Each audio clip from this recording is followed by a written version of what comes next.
Wireless LAN protocols.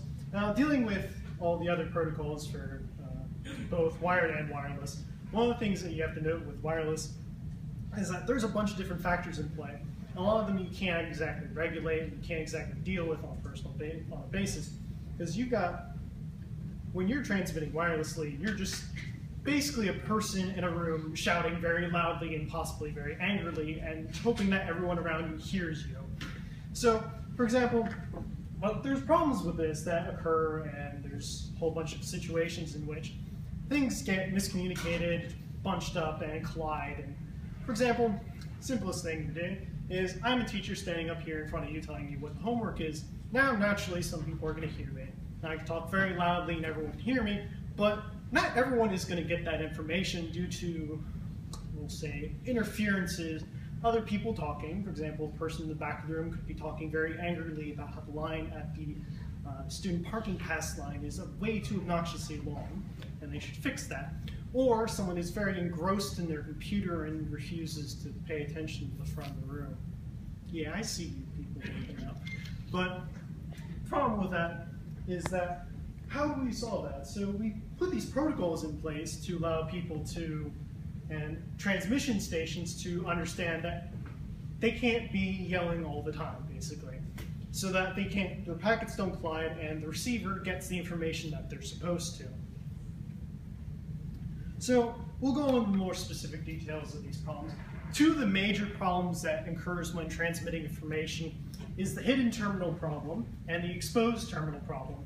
Now, what these two things are is the usual way that you deal with conflicting signals is to go ahead and say, all right, well, I'm talking to A, and I'm going to check and see if anybody else is transmitting for the moment, and if there is, I'll shut up and let them do their thing, and then when they're done, I'll start talking and I'll try and get my information out. The problem with that is the guy could be right next to me who's talking very loudly and angrily, but if the person I'm trying to communicate to is too far enough away that he can't hear that person, which means the signals aren't interfering, I'm going to sit here and wait until he's done, even though I could go ahead and talk to him. So which is what the exposed terminal problem is. Basically, it's saying, all right, he's talking, I'm done, and waiting until he's done, even though I could go. Now, the other problem is the hidden terminal problem, which is when I could be talking all I want, but you might not be receiving it, or there could be conflicting information simply because someone else further away, for example, across the courtyard, could be talking, and you could be hearing both of us at the same time and getting confused. For example, if two people cross the courtyard trying to get this person in the middle, instructions on what to do, so it's like, hey, walk to your left, and the other person would be going, hey, walk to your right, and you'd be like, eh. And you get confused, and you sit there, and you have to, all sorts of fun, entertaining problems occur with that. And they get confused, walk around in circles, and nothing good comes of it. So one of the things we do to fix that is MACA. MACA is multiple access with collision avoidance. Basically, it's a protocol to say, all right, well, it's nice that everyone's talking at the same time, but we need to fix this. So basically what they do, MACA is, before anybody says anything, you basically, the transmitter, the guy who's trying to talk, sends out a signal called an RTS, request to send, which is basically a frame which tells you how long you need to talk. So for example, I could say, I need to talk for 5 minutes to that person.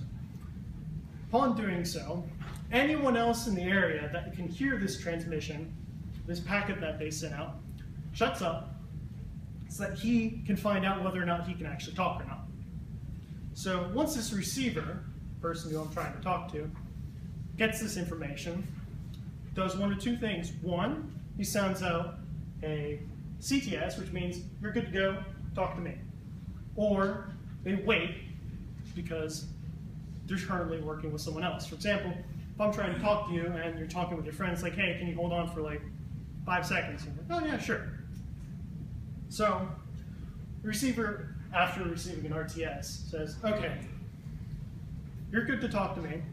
I'm going to send out this CTS, which includes how long I'm going to be talked to, or how long this conversation is going to last.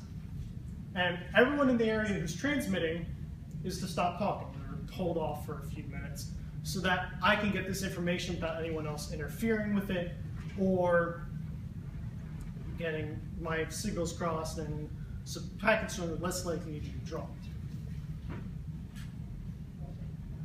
So that's all to avoid collisions, all to avoid packet loss, making sure everybody gets communications right. It does cause a bit of a jam up in the system, but slows things down a little bit, but overall helps in efficiencies and things like that.